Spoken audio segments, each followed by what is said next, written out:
Estamos começando mais um de Buycast e hoje o nosso tema é... Pare de vender como se estivesse em 1920. Roda a vinheta.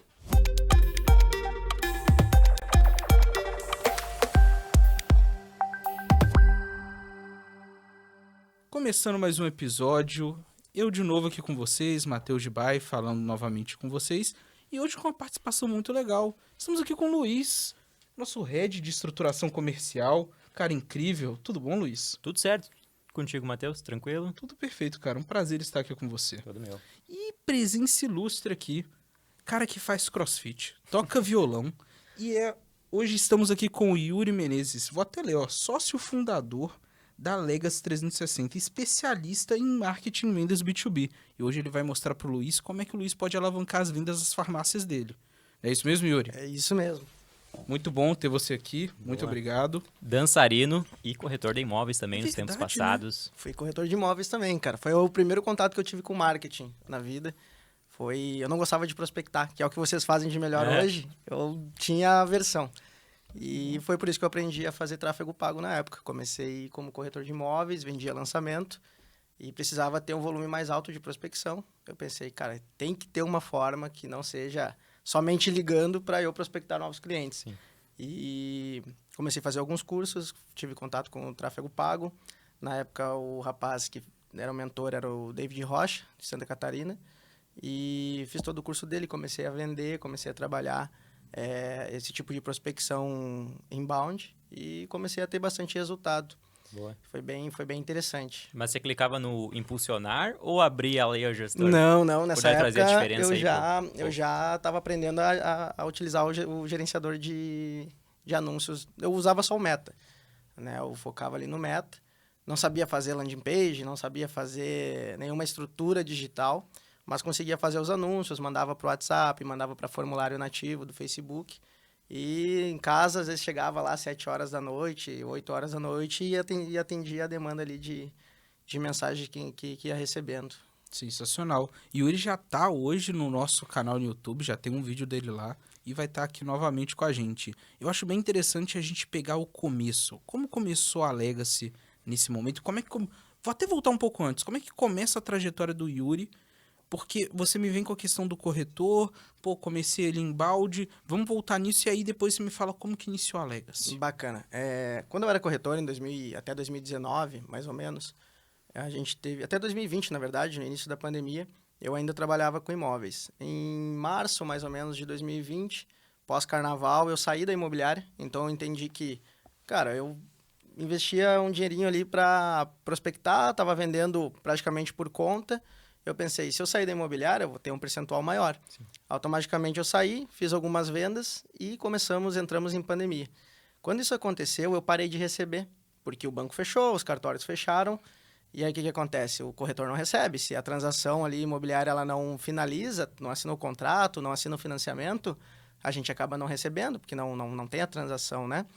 E aí foi um momento ali onde eu fiquei mais ou menos 6 meses sem receber. Eu segui vendendo, segui com negociações sendo feitas, mas não concluía. E eu comecei a pensar no que eu poderia fazer. Eu já tinha pensado em abrir um escritório imobiliário, algo para mim, com alguns parceiros. Vinha tentando entender ali qual era o melhor cenário. E chegou um momento que eu pensei...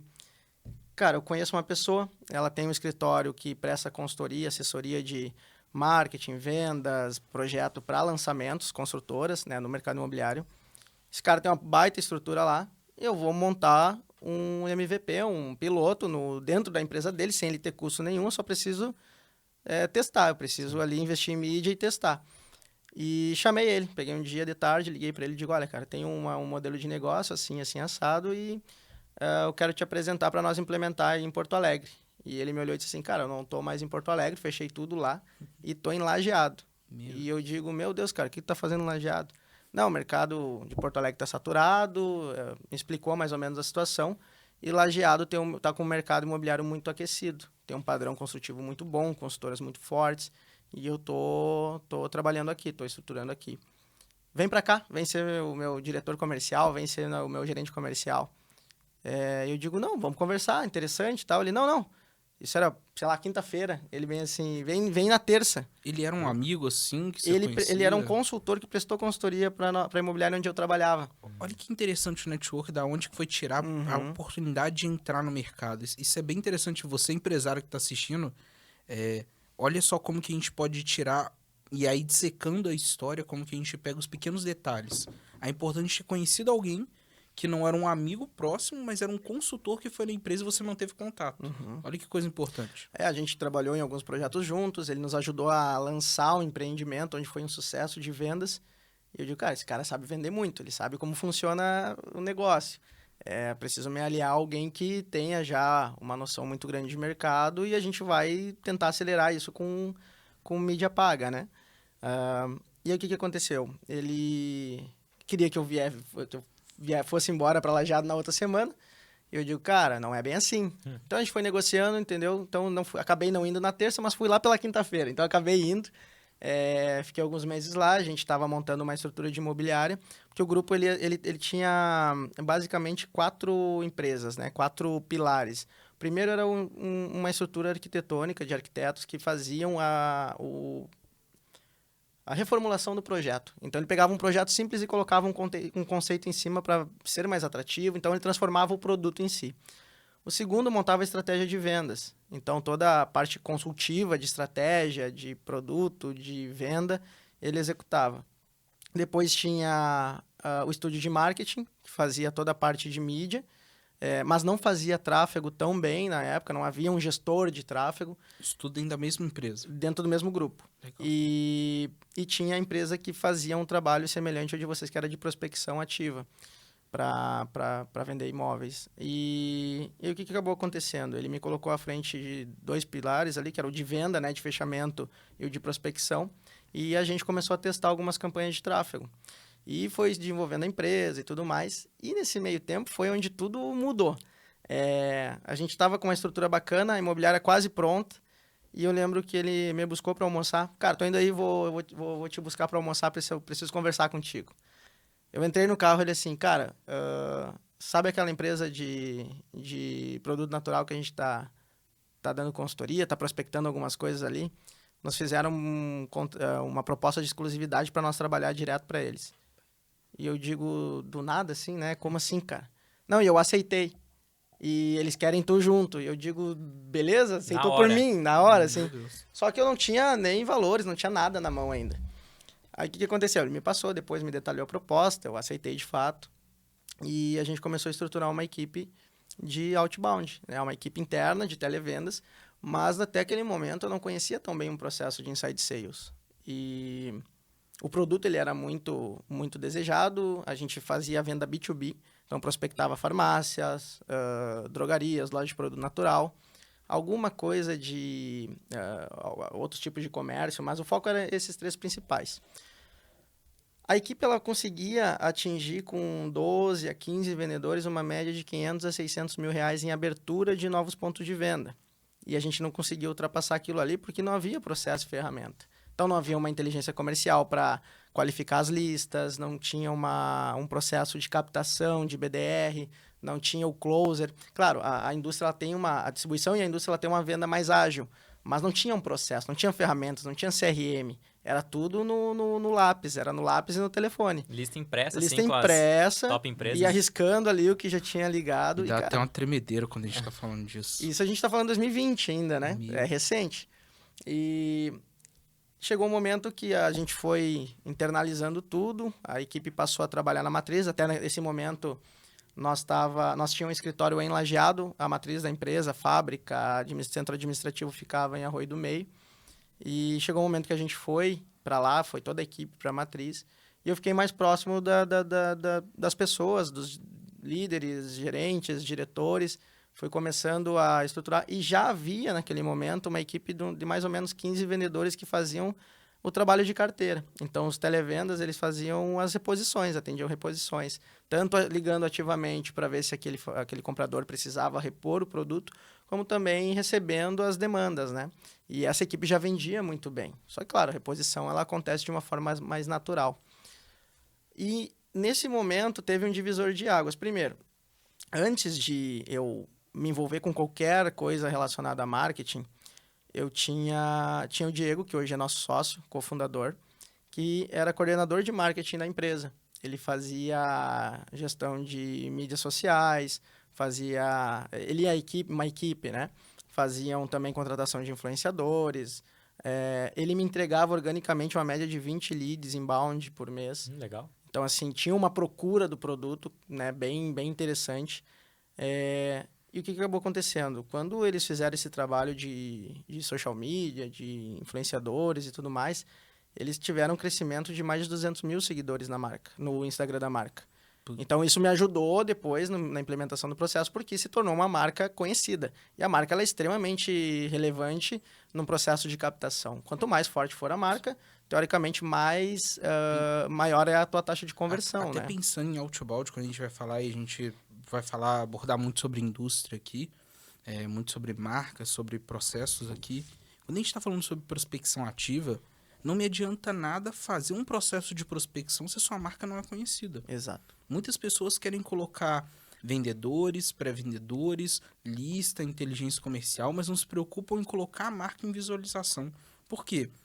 É aquele ponto. Se eu te ligo hoje e ofereço um produto X, nós estamos num mundo que está conectado.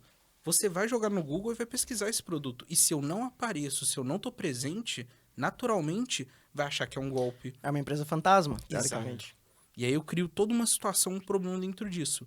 E é interessante que você me falou o seguinte, é um trabalho de marketing acoplado às vendas. Exato. A importância disso. Me fala até um pouco mais sobre essa importância. O processo, e contextualizando dentro ainda dessa jornada que eu passei dentro da empresa, dessa indústria, era indústria e distribuidora. Eles priorizavam a distribuição direto para o ponto de venda e não trabalhavam com distribuidor. Então, eu já tinha a experiência de entender o produto, como vendia, toda a expertise comercial. Chegou um momento que me convidaram para participar de uma estruturação digital da empresa. Então, ter uma presença. Exato. E ter um setor em que se preocupasse com isso. Então, tráfego, e-commerce, social media, conteúdo, influenciador. Então, tudo que relacionasse digital. E o que acabou acontecendo? O Guilherme Kaufmann, que hoje é nosso sócio na empresa também. Estamos esperando você aqui também, Guilherme. Tem que trazer o Guilherme aqui. Ele foi contratado na época. Ele foi gerente de e-commerce da Benoit anteriormente. Então, coordenava toda a operação de e-commerce das lojas Benoit. E foi contratado para cuidar do e-commerce também, da empresa. E nesse meio tempo, a gente começou a conversar, ele começou a entender, a gente começou a se entender também, e ele disse, cara, tu não quer vir participar dessa construção comigo, né? Vem trabalhar comigo, começa eu e tu, e depois a gente vai estruturando. E até então a gente não tinha tanta clareza do que a gente ia fazer de fato. E aí ele me trouxe a ideia de, não, tu pode começar como na gestão de mídia, gestão de tráfego, a gente vai te entregando as ferramentas que tu precisa, mas eu preciso entender quais canais a gente vai investir. Porque naquele momento a gente estava implementando, começar a implementar a VTEX, né? A VTEX como e-commerce, como plataforma de e-commerce da marca. E a gente nunca teve um bom resultado no e-commerce. Tinha um resultado teoricamente expressivo, mas não era o forte da marca e não era o objetivo dela também.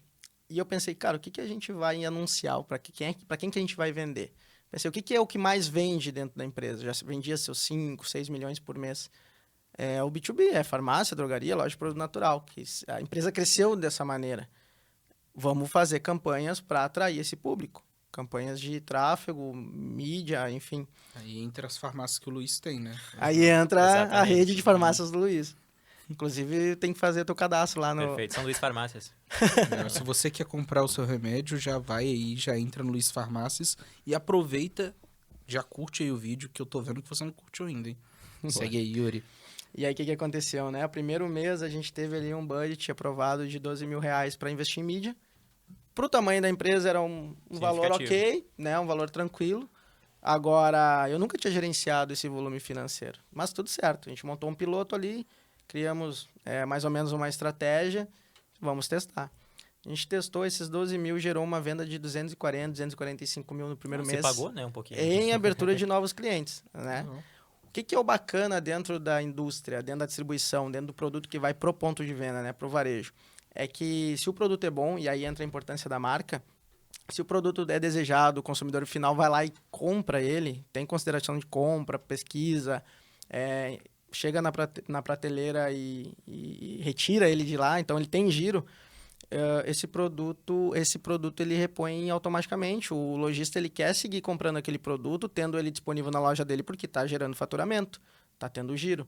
Então, pelo fato do produto realmente ter giro, ter procura, isso gerava uma retenção muito grande do ponto de venda que a gente abria.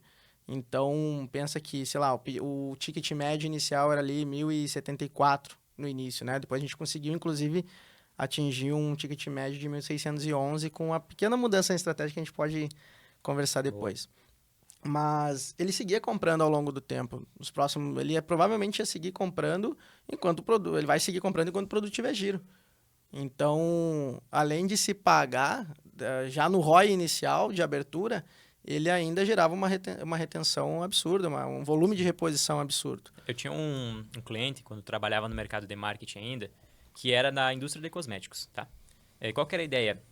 Primeiro, acho que até tu vai concordar comigo, né? Indústria quer entrar pro digital, vou abrir um e-commerce. Uhum. Né? É a primeira coisa. Só que não é bem assim que funciona. E o que aconteceu? Abrimos um e-commerce, colocamos grana lá para derreter, né? Pra galera comprar, era shampoo e tudo mais. Não vendeu nada. Por quê? O frete acabava não compensando. A galera desistia, abandonava carrinho. Mas o que passou a acontecer? Aonde, na geolocalização do anúncio, onde ele foi feito, as pessoas começaram a ir nas farmácias e pedir pelo produto. E não tinha. O que aconteceu? O dono da farmácia, o gerente da farmácia, começou a ligar lá na indústria pedindo produto. Então, foi uma campanha que, durante muito tempo, dava um ROI negativo, direto ali, né? Olhando para a questão da venda do e-commerce, mas fidelizou muito ali os PDVs, né? Claro, a importância da marca, ela não está relacionada a um resultado direto, né? Por exemplo, tu trabalhar a marca, trabalhar o consumidor final é extremamente importante. Na época, como que essa empresa que eu trabalhava fazia? Ela focava em influenciadores. Isso gerava um volume muito grande de compra do consumidor final no ponto de venda e não no e-commerce. Apesar que teve uma influenciadora que sozinha vendeu 100 mil reais depois de fazer 2, 3 publicações. Foi a que mais vendeu, foi um negócio... B2B? B2C, no e-commerce. Isso é interessante, porque aí eu entro até também no mercado B2B. Atrás de um CNPJ tem um CPF. Tem, sempre tem. Todo negócio B2B tem um cliente final na ponta. Exatamente. E aí o cara olha o influenciador. O cara, hoje eu posso ver o Joel J anunciando um produto que pode ser B2B, pode ser B2C. O CPF sempre está influenciado na compra. E a gente tem que saber influenciar. No mercado de indústria, como é que eu influencio o CPF ali também? Nesse caso, eu tô usando muito esse exemplo que foi, assim, volume financeiro foi a maior estrutura que a gente já implementou até hoje. Tem empresas até com marcas mais relevantes que a gente tem no nosso portfólio, mas em questão de volume financeiro e tempo de resultado foi o mais disruptivo. Eles usavam, então, para posicionar a marca, fortalecer a marca, esse trabalho com influenciadores, com social media, conteúdo. Então, existia uma linha de comunicação orgânica muito forte relacionando um conteúdo direcionado para o consumidor final, porque tu precisa estimular o consumidor final a reconhecer a tua marca. Pensa em 2 marcas de chocolate, uma extremamente conhecida e uma que ninguém conhece.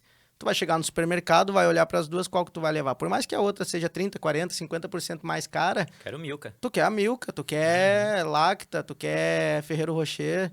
Tu sabe que é mais caro, mas tu conhece a marca e tu sabe que é bom. Aí tu tem o melhor chocolate do mundo, um custo de produção alto, mas tu não investe em mídia, não investe em marca. Tu não tem uma marca conhecida, pode botar onde tu quiser o teu produto. Ele vai ser pouco conhecido. Um conceito que é a moeda de ouro no fundo do mar. Ela tem valor, ela vale alguma coisa, mas está escondida. Tá escondida. É a mesma coisa que tu abrir uma loja de roupa no meio de um deserto. Pode ter a melhor roupa do mundo. Se não tiver gente conhecendo, passando na frente, tu não vai vender. E o tráfego ele tem essa função, é tirar da tua empresa o teu nome do deserto. Não só o tráfego, né? O digital como um todo. Mas o que acabou acontecendo? Então, implementamos esse processo B2B. Eu pensei, o trabalho B2C já é muito bem feito. A marca já está teoricamente consolidada, já se tornou líder de mercado. O que a gente vai fazer? Vamos atender a demanda de lojistas querendo botar o produto na loja. E aí, o que a gente fez?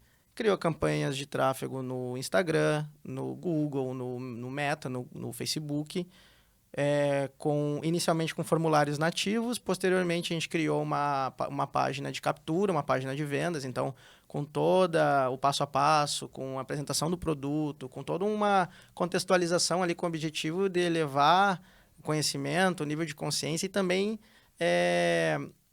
mostrar para quem era aquela página, ou seja, cara, quem está entrando aqui é porque quer comprar no CNPJ, possui uma farmácia, uma drogaria ou uma loja de produto natural.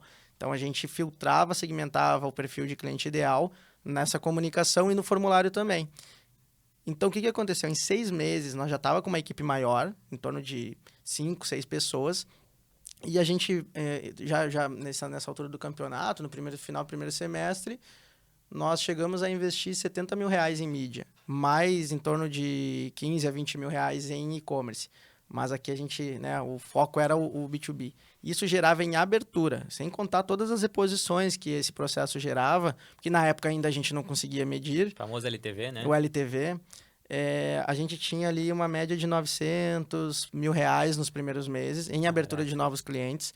Depois a gente fez uma segmentação de ICP, né, de perfil de cliente ideal melhor. Então a gente parou de vender para alguns segmentos que talvez não fizesse na época tanto sentido, ainda assim a gente seguiu vendendo uma média de 700 a 800 mil reais. Isso a gente media através de planilha, cara, só para vocês terem uma ideia. E aí o que foi o último passo dentro desse projeto até o momento que eu participei? Foi a estruturação de BI. Então, eu estava implementando Power BI, estava implementando SAP. Então, imagina uma indústria que vende ali, na época vendia Dormia que 7, 8 milhões. Porque você tá me falando de venda, de tráfego, de e-commerce, de SAP. Cara, tudo. Eu vi tudo de perto, assim, eu participei de quase tudo. Então, acabei tendo um domínio do processo muito grande. E então, aprendi a fazer dashboard, aprendi a fazer extração de dados.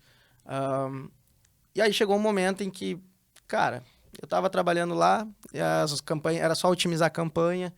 Eu pensei, tudo isso que eu aprendi aqui, eu posso criar um processo e replicar. Eu posso replicar para outras indústrias, para outras... Enfim, na época eu não tinha definido ainda a indústria distribuidora como um público nichado, como o meu perfil de cliente ideal, mas era onde a gente começou a entregar os maiores resultados. E aí o que aconteceu? Em setembro, mais ou menos, de 2021, eu saí dessa empresa e comecei a prospectar sozinho, trabalhando como praticamente um gestor de tráfego. Comecei, né, a pegar alguns clientes interessantes e tudo mais, mas eu entendi, cara, para eu entrar na indústria, não vou conseguir sozinho como sendo um gestor de tráfego. Eu preciso construir uma empresa, ter uma equipe, ter mais pessoas com expertise diferente e assessorar essas empresas, né, num formato de assessoramento. Então, é uma extensão consultiva e também operacional. E aí a gente foi desenvolvendo a empresa, convidei o Diego, então, que era a pessoa responsável pela coordenação do marketing antes de eu me envolver com o marketing da empresa. Convidei ele para ser meu sócio, ele tem uma expertise muito grande relacionada à publicidade, gestão de projeto, né? Toda a estrutura operacional está sob gestão dele hoje. E ele aceitou, ele trabalhava numa agência, a gente começou a prospectar alguns clientes junto, mas tudo ainda de uma forma informal, né? Falou pra ele, chega terça aqui. Chega terça aqui. Ele vem na quinta. Ah, bom, acontece. E aí, ele disse assim, cara, meu irmão, acho que tu conhece, já deve ter visto lá pela Therapy, tinha visto uma vez. Ele é consultor comercial de várias indústrias, empresas aqui, pode ser que ele se interesse pelo projeto e nos ajude, né, a administrar e tudo mais. Também acabou se tornando sócio. E em março de 2022, a gente abriu oficialmente a Legacy, né, a nossa assessoria. E de lá para cá, a gente já atendeu mais de 100 projetos. Vem hoje focado com 90% da nossa carteira em indústria e distribuidores, porque tem um processo muito parecido, né, de vendas. E o que a gente faz hoje, né, é focar no B2B, porque tem um ponto que tu falou, Luiz, que quando a gente fala de digital, principalmente para donos, gestores, líderes de indústria, esse mercado um pouco mais tradicional, eles já pensam em ou e-commerce, ou conteúdo, social media, ou qualquer coisa que não relacione o B2B, que relacione o consumidor final. Então, eles acreditam muito que o marketing digital ele funciona somente ou para te automatizar 100% do teu processo de vendas com e-commerce ou para infoproduto, para outros mercados que não tem nada a ver com eles, que é o varejo, é aquilo que encanta o consumidor final. E o tempo todo, quando a gente fala de cases de marketing como Coca-Cola, McDonald's, a gente sempre está levando para o consumidor final, né? Sempre direcionando para o consumidor final. Então, eles acabam não entendendo que existem maneiras de acelerar aquilo que eles já fizeram, já construíram, de um formato tradicional, com vendedor na rua, distribuidor, representante, que é um custo altíssimo para vender hoje, e pegar isso, montar um processo eficiente, internalizado, e vender muito, acelerar muito os resultados, que foi o que aconteceu dentro dessa indústria. Então, eu percebo isso no mercado hoje. E aí, hoje, a Legacy, ela se propõe a isso, a criar esses processos B2B. Em alguns casos, a gente já implementou e-commerce também, mas não é o nosso objetivo principal, né? A Legacy vem resolver o problema do tema central. Exatamente. Parar de vender como a forma de 1920. Então, traz aí. Como é que surgiu isso, né? Você trouxe a indicação de um livro. Perfeito. Que é o Venda Desafiadora, né? O Luiz me disse nos primeiros dias de atendimento... Vai aprender, vai estudar. Cara, dá uma analisada, dá uma estudada no livro. Até é importante contextualizar, a Legacy hoje, com o Yuri, tem até um vídeo no nosso canal aqui falando sobre o processo que a gente fez ali de ajudar na estruturação comercial, que é um processo que eles já são muito bons, mas precisa de ajuste fino. E aí a gente entra com um olhar de fora. Muito trabalho da equipe do Luiz hoje. E aí o Luiz traz esse conceito de, pô, Yuri, vamos estudar, vamos aprender, e aí por isso esse ponto. Só para o empresário. Perfeito. Hoje a Dibai, o Luiz, o Matheus, eles me assessoram em relação à captação ativa, né? Que, como eu citei lá no início, sempre foi um problema para mim. Uhum. Sempre foi uma dificuldade. Hoje o nosso inbound, toda a parte de prospecção via marketing digital, ela funciona, tanto nos clientes como no caso da nossa empresa, né? Já fizemos várias vendas através desse processo. Mas eu também precisava diversificar os meus canais, né? Eu não posso depender só de um canal. E então, quando o Luiz me recomendou esse livro, a primeira coisa que me chamou a atenção foi o início do livro, onde ele citava alguns momentos na história, né? Na história moderna, digamos assim, aonde houveram técnicas disruptivas em relação a vendas, né? Onde foi desenvolvido conceitos como spin selling, como alguns conceitos que a gente utiliza até hoje. E ele citou 3 principais, mas teve um que me chamou muita atenção, que era relacionado à primeira disrupção das empresas em relação à venda. E isso aconteceu em 1920, como a gente cita aqui na pergunta, e aconteceu inicialmente nas empresas de seguros americanas. Então, aconteceu nos Estados Unidos. E o que acontecia? Na época a gente não tinha nada digital, nem telefone tinha. E... É porta a porta. Era porta a porta. Ia lá, batia na porta, oferecia seguro e beleza. Então, o que acontecia? O Yuri era dono da empresa, ia lá, contratava o Matheus e o Luiz para vender seguro. O Matheus e o Luiz saíam na rua, no bairro ali, num raio de, 10 quilômetros, vendendo de porta em porta. Tu vendia para 15 clientes, tu vendia para 15 clientes, abria 30 clientes, né? Fazia ali uma base, criava-se uma base, uma carteira. Só que no outro mês tu fazia o quê, Matheus? Tu ia lá cobrar os clientes. Alguém tinha que, né? Eles tinham que pagar, tu não Sim. tinha Pix, não tinha o cartão recorrente lá no aplicativo. Pô, tu tinha que ir lá na porta do cara de novo no outro mês. Tá aqui o valor, toma o comprovantezinho. Até o pós-venda, né? Exato, era um trabalho de retenção extremamente importante, mas era feito pelo vendedor. Só que o que acontece quando o vendedor está focado em tarefas de retenção, tarefas administrativas ou qualquer outro tipo de tarefa que não seja prospectar novos clientes? Quem vai abrir novos pontos? Quem é que vai fazer a minha empresa crescer? Não tinha ninguém. Aí o que precisava ser feito para a empresa crescer? Contratar mais vendedores. A máquina inflada, assim. Exato. Né? Então, assim, o meu custo era aumentado proporcionalmente ao volume das minhas vendas. Só que o meu custo vinha antes. Porque a gente sabe que um vendedor não começa a vender da noite pro dia. 3 meses a gente perspectiva. Treinamento, acertar também se aquele vendedor vai vender de fato. Então quer dizer que se eu contratar um vendedor hoje, eu não vou vender hoje? Pode vender, mas só se for assessorado por vocês. Exato. A A dica gente aí, ajuda em né? contratação também, hein? Só ressaltando. Então, o que que acontece, né, cara? Isso eu comecei a identificar como familiar. Eu digo, eu já vi isso antes, né, cara? Aonde? E eu digo, faz praticamente, eu li esse ano o livro, então faz 4 anos que eu estou atendendo em um volume grande de indústrias e distribuidores, implementando o processo de vendas. E o que que é o mais comum dentro desse mercado? É o vendedor externo, é o vendedor na rua. E o que que o vendedor na rua, na maioria das vezes, faz? Né? Ele vai consumir combustível, alimentação, hospedagem, manutenção do veículo, se a frota não for locada pela empresa, né? Então, ele já sai custando ali 10 mil, 8 mil por mês. Ele vai pegar uma região, vai pegar uma rota, vai trabalhar essa rota, vai prospectar durante 3, 6, 8 meses, abrir o máximo de ponto de venda possível dentro dessa rota, e depois ele faz o quê? Passa de ponto de venda em ponto de venda fazendo a reposição dos produtos. Beleza, funciona? Funciona. Gera faturamento? Gera faturamento. Se paga? Se paga. Mas vamos lá, hoje em dia existem maneiras muito mais eficientes de fazer isso. E eu não estou dizendo que tem que demitir e acabar com o time externo, mas tu pode trabalhar de forma complementar. A empresa que eu trabalhei, ela chegou a ter 150 vendedores externos, mas ela tinha 30 vendedores internos. E eles trabalhavam em conjunto.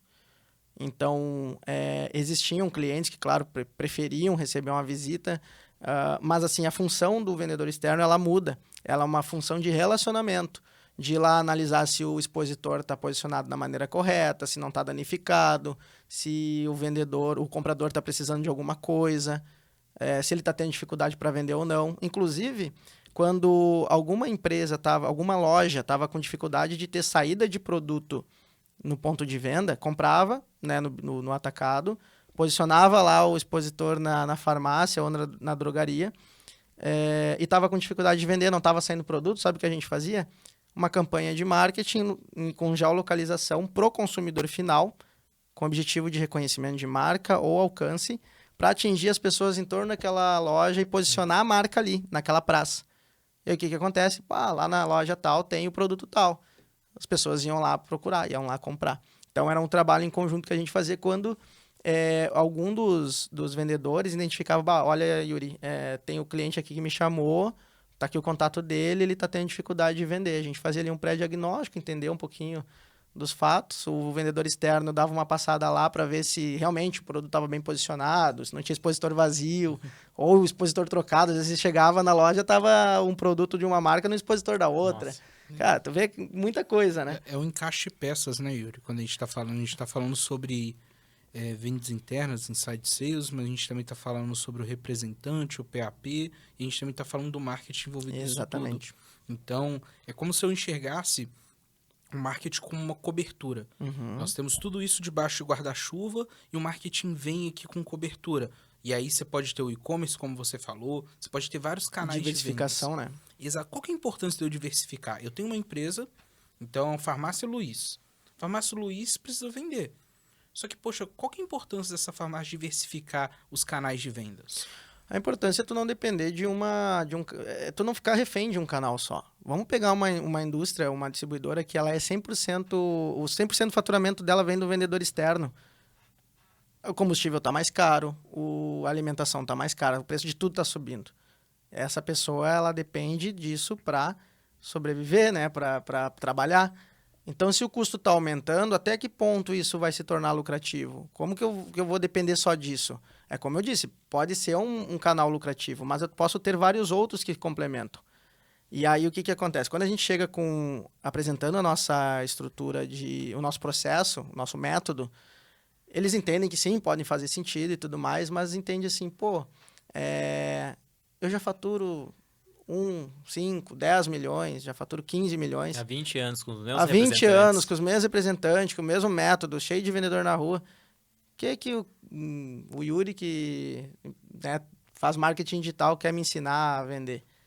Então, assim, é como eu falei lá no início. Esse processo de marketing, ele diversifica, ele acelera aquilo que já funciona. Então, ele é um acelerador, ele é um potencializador. Porque o que é o nosso processo? Ele parte de 5 pilares principais. Ele até dá para dizer que são 6. O primeiro dele é a captação. A gente usa marketing digital para atrair o cara que é lojista. Todo mundo tá no digital.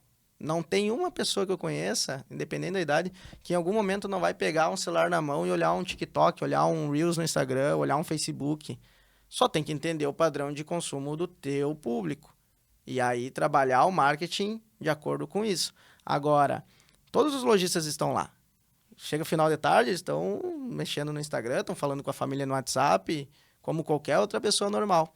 Então, eu tenho que trabalhar uma linha de comunicação que seja atrativa para essa pessoa. Se o cara é dono de comércio, supermercado, eu vou trabalhar uma linha de comunicação específica para isso. Para também não atrair o consumidor final. Aí o que eu faço? A gente utiliza Google, Meta, Instagram, TikTok, as redes sociais e rede de pesquisa em geral para fazer essa atratividade. Esse cara foi atraído pelo anúncio, ele olhou ali, essa distribuidora vende o chocolate da marca que eu quero ter na minha loja. Ou esse produto de tal marca é interessante para mim. Ele vai clicar no anúncio. Ele clica no anúncio, ele é direcionado para uma página, para uma landing page. E existem muitas empresas de nível nacional hoje, de grande porte, que já fazem isso há muito tempo.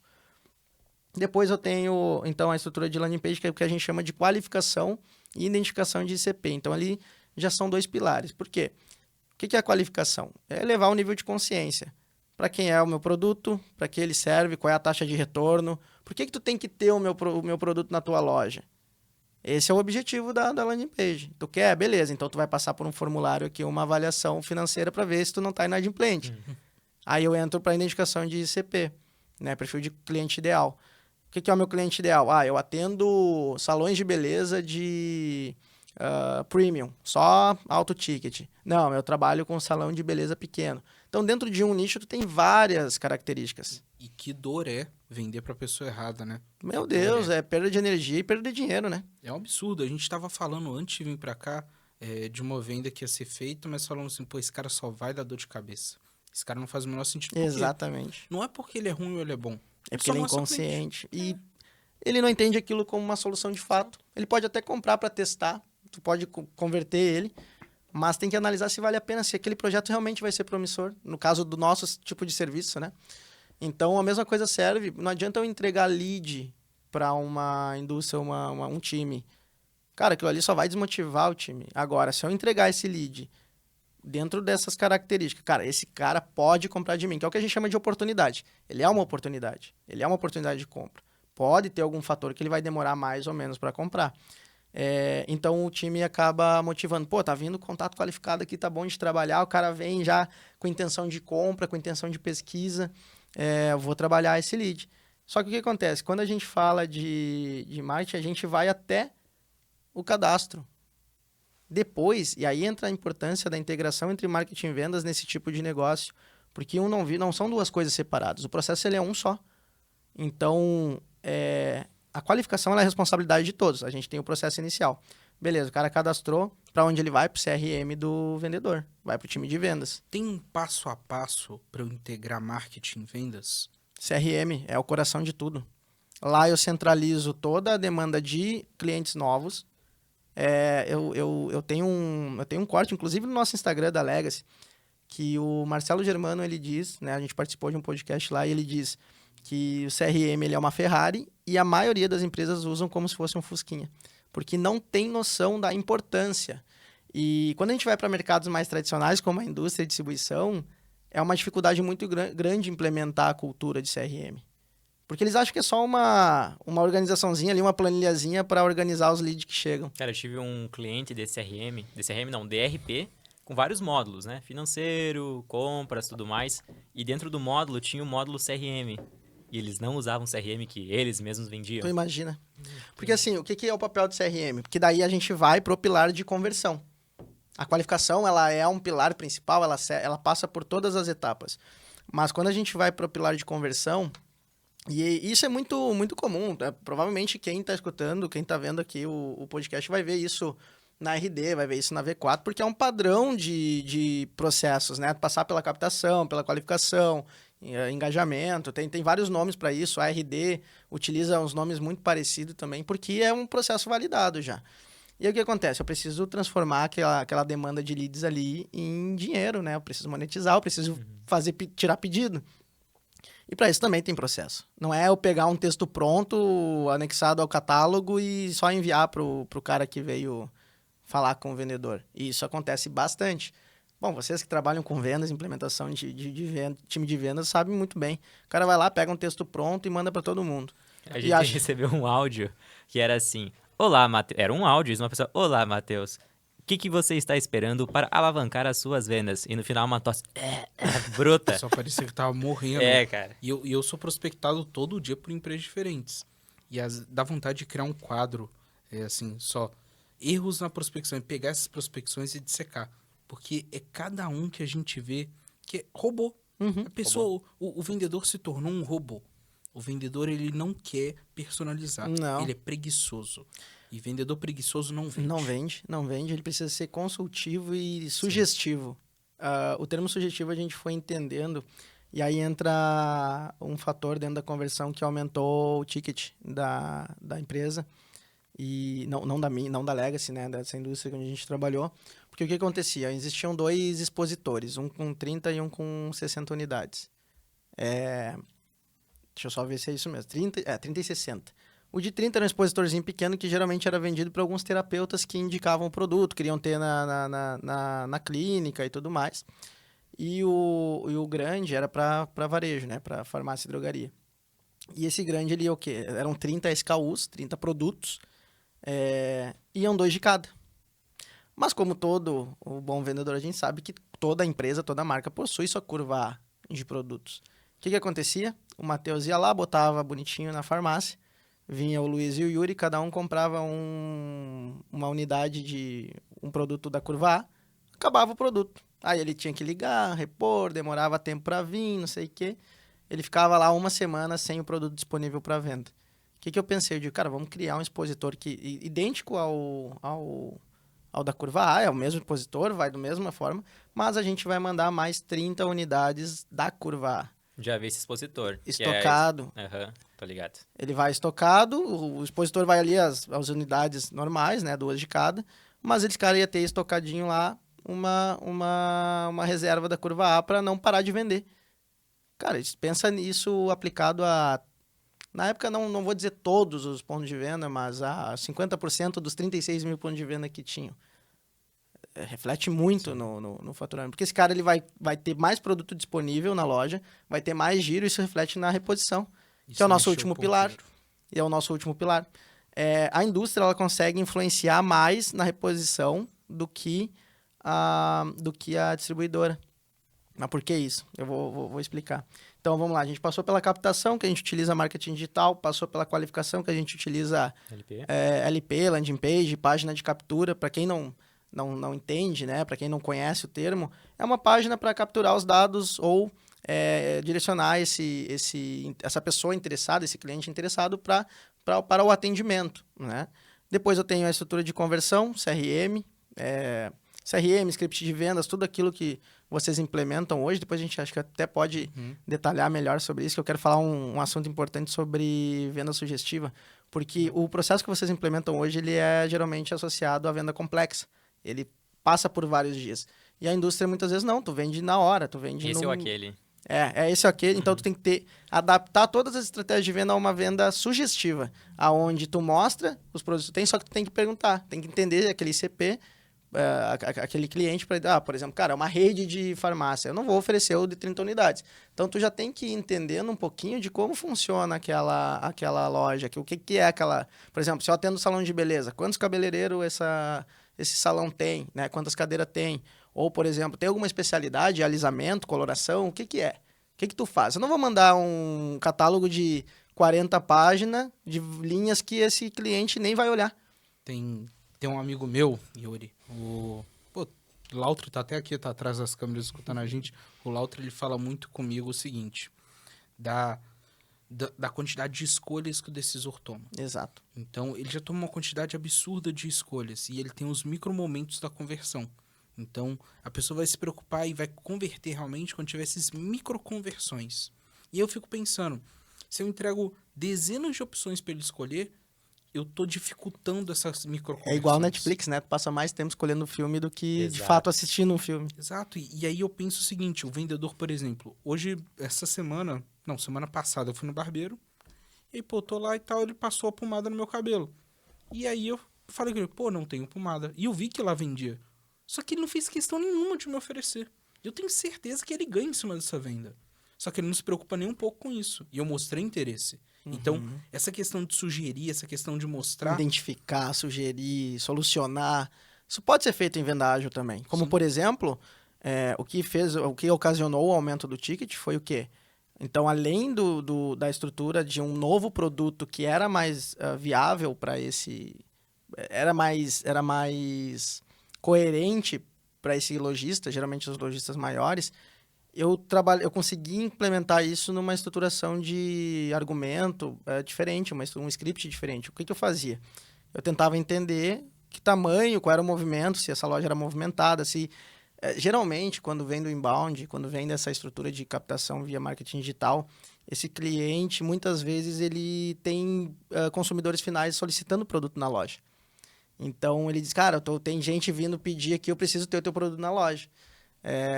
E eu pergunto, tá, mas beleza, como que tá o movimento, como que são quantas lojas, né? São quantas farmácias ou são quantas drogarias? É uma só? É no centro da cidade?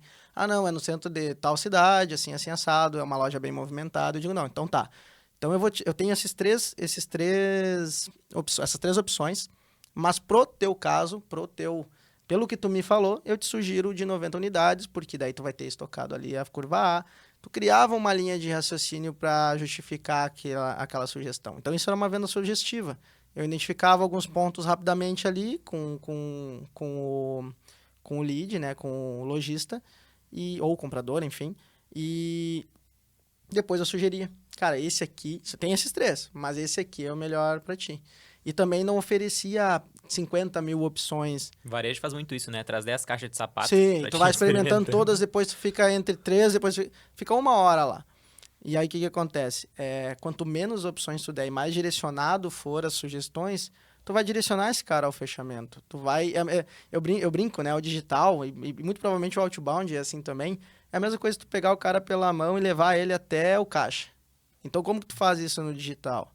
Perguntando e sugerindo, perguntando e sugerindo, perguntando e sugerindo. Ah, quem sabe tu vai por aqui, esse aqui é melhor para ti. De acordo com o que acontece, com os padrões, com toda a experiência que nós, como indústria, temos, a gente acredita que esse é o melhor pedido para ti. Tá, vou falar com o meu sócio, vou falar com o papagaio, com o cachorro, com a esposa, para ver, amanhã eu te respondo. Não, então faz o seguinte, se tu conseguir fechar comigo hoje, eu consigo te ajudar também. Eu te dou o frete grátis, o expositor grátis e mais X bonificado. Ou pelo menos alguma dessas ofertas. O que o vendedor fazia? Lá na apresentação, aquele que eu falei que utiliza o copiar e colar para apresentar o produto, sabe o que ele faz? Ele coloca já todas as condições de pagamento facilitada, todas as bonificações, tudo que a empresa dá de oferta, ele já coloca ali. O que o cliente vai fazer? Pedir mais desconto. E aí tu não tem nenhuma carta da manga para trabalhar. Então isso, cara, assim, vamos lá. Eu cheguei a gerenciar quase 30 vendedores lá, né? Eram 2 supervisores, 30 vendedores, 15 para cada. Chegou o um momento que uma das supervisoras saiu, né? Pediu desligamento e eu tive que, por um tempo ali, assumir a equipe inteira. Então eu via muito isso, cara. Ia lá, mandava texto pronto, tudo. Ah, o cliente tá me pedindo desconto. Eu ia olhar, tinha mandado já tudo de mão beijada. Não usava as condições facilitadas como poder de barganha e negociação para antecipar o fechamento.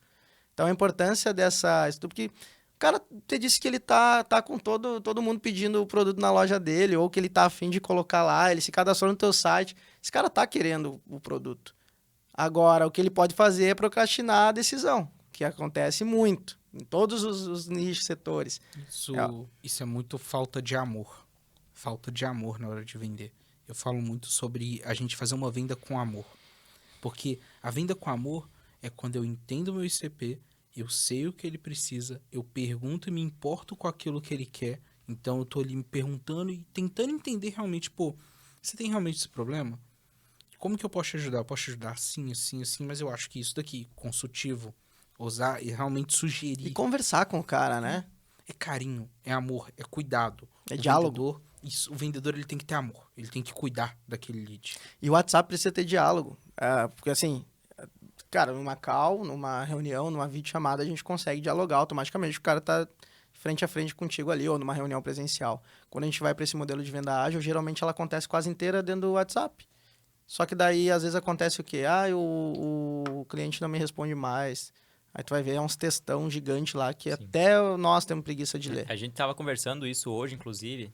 Voltando até nessa parte de scripts, até comentei contigo sobre a questão da apresentação, né? A apresentação perfeita e tudo mais. Uhum. E, poxa, o que tem de script magnético, script perfeito e tudo mais, e não existe, cara. O mercado tá cansado disso. Participei de uma venda do lado do comprador, né? Sendo comprador. E a mulher colocou na cara dura, assim, o spin, só que eu conhecia de uma forma tão monótona. Eu não tava falando com um humano, parecia um chat GPT, um humanoide. É o vendedor que segue aquilo à risca, ele Exato. não tem flexibilização em relação ao processo de atendimento. Né? Exato, o ponto que eu entrei contigo. A apresentação, o script, não é cadeira de roda, não é muleta, é corrimão.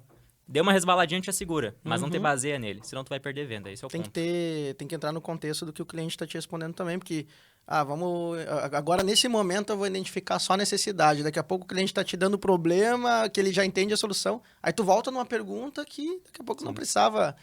Então, através desse método a gente conseguiu então aumentar o ticket, trabalhar uma conversão melhor, trabalhar taxas de conversão melhores. É importante identificar também a característica de cada vendedor. Já teve um processo muito curioso onde a gente tinha 6 vendedores internos, né? A empresa estava vendendo muito bem através desse processo de marketing digital. E a gente identificou que 3 deles tinham uma característica de gerar mais relacionamento e vender mais reposição. Isso, como que a gente identifica isso? Todo mundo acha, não, tem que ler a mão do... Não, CRM. pô, é CRM, cara. CRM, análise de dados. Aí tu analisa, esses 3 aqui, eles têm uma taxa de conversão de abertura melhor, esses aqui têm um volume de reposição melhor. Vamos utilizar isso a nosso favor. E aí entra a estratégia de 1920. Eu paro de botar o meu vendedor só para trabalhar a reposição, ou melhor, meu vendedor não, minha equipe de vendas. Eu tenho que ter uma parte da minha equipe focada em abrir novos clientes, que é isso que vai gerar a abertura e expansão da base de clientes. E eu tenho que ter uma outra parte da equipe focado em manter o volume de reposições, manter esse cliente comprando da minha empresa. Se eu tenho só a abertura de cliente e não cuido da reposição, é a mesma coisa eu pegar esse copo aqui, encher de cliente novo, que é a água, e ter um buraco aqui embaixo. Famoso churn. É o churn. Tu vai ter muita aquisição, tu vai continuar colocando cliente aqui para dentro, mas se tua marca não é boa, teu produto não tem giro, esquece, ele não vai comprar de novo. O teu cliente não vai comprar, não vai ficar dentro do copo. O copo é a base de cliente. Agora, se for ao contrário, eu botei isso aqui de água, e aí meu time de vendas passa o tempo inteiro só trabalhando isso aqui, também não cresço, porque não tá entrando, não tem aquisição. Então, eu preciso ter um processo onde eu consiga equilibrar essas duas coisas. E não necessariamente, e aí entra um ponto bastante importante em relação ao marketing. Quando a gente atinge um bom resultado, a gente analisa para ver o quão a gente consegue extrair de resultado dentro daquele orçamento, dentro daquela estrutura e dentro daquele processo. Então, como que a gente faz isso? Otimização de processo, implementação de tecnologia, análise de script, análise dos próprios anúncios. E o que a maioria das empresas ou profissionais de marketing, né, gestores de mídia fazem? Deu resultado, deu ROI, vamos aumentar o investimento. Vamos aumentar o investimento. Chega uma hora que, cara, não é regra de 3. Chega uma hora que tu começa a aumentar o investimento e o resultado começa a estagnar. Então, dentro dessa empresa que a gente fez, a gente identificou que cada metade da equipe tinha uma característica, metade outra. A gente deixou uma responsável, então, por atender essa demanda de leads. Aumentou de 35, 40 mil de abertura. Isso era uma empresa que recém estava começando o processo, né? Investia-se em torno de 2 mil por mês. Então, isso mostra também que não precisa ser que nem a indústria que investia 70 mil por mês, 10 mil por mês, 15 mil por mês. Era uma indústria pequenininha de Minas Gerais, teus conterrâneos lá. Olha aí. E estava começando a abrir mercado, tinha só esses 6 vendedores, não tinha vendedor externo, nada. Então, realmente era uma empresa pequena. A gente conseguiu aumentar de 35, 34 mil reais de abertura de novos clientes. mês pro outro. Do mês para o outro para 48 mil foi. E com isso, a taxa de conversão dos meus 3 vendedores mais agressivos era melhor. E o que acontece? Eu tinha os outros 3 disponíveis para trabalhar toda a carteira de cliente. Então, ele tinha um LTV melhorado. E o marketing gerando a demanda. E o marketing gerando, Pessoas, alimentando processo aquela e tech. equipe. Exato. Pessoas, processo, ferramenta. E ferramenta, inclusive, marketing digital é ferramenta. Ela é uma ferramenta de prospecção. Ela pode ser uma ferramenta de posicionamento de marca, de brand, de várias outras coisas. Mas eu utilizo ela como uma ferramenta de prospecção. Assim como tem uma que vocês implementaram lá na empresa para prospectar via LinkedIn, que está funcionando de uma forma perfeita. Segredinhos, então, hein? Segredinho, né? Se você quer saber, comenta aí LinkedIn que alguém vai te chamar para falar. Mas, partindo para o final, Yuri, eu queria muito entender de você a importância desse processo com a equipe do Luiz, com a equipe da empresa, da Dubai Sales. Como te ajudou nesse processo? O que tem feito de diferente? O que acontece a gente volta lá para a parte de diversificação de canais. Eu, por um momento, eu vendia somente com marketing digital e qualquer processo de vendas, ele tem oscilações, né? Tem épocas que está muito bom, tem épocas que não está tão bom. E eu percebi que eu não podia depender só daquilo. Imagina se tu depende 100% de marketing digital para vender e... Caiu, acontece, né? teve uma vez que caiu o Face, teve empresas que ficaram dias sem faturar, porque 100% do faturamento dependia de um único canal. Agora, o nosso caso, depois de um tempo também eu comecei a vender para networking, indicação. Eu não tenho previsibilidade. Como é que eu vou saber a quantidade de cliente que eu vou captar num evento de empreendedorismo, por exemplo? Eu não sei quantas pessoas vai ter lá, a organização não é minha, eu não vou ter um anúncio, uma placa lá dizendo cadastre aqui. Uhum. Eu não tenho previsibilidade. Mas vinha vendendo legal. O que aconteceu? Tivemos essa situação de enchente, a nossa cidade foi muito atingida, parou o evento, todo mundo parou de fazer tudo o que estava fazendo para se reorganizar. O que aconteceu? Não tinha mais venda de networking.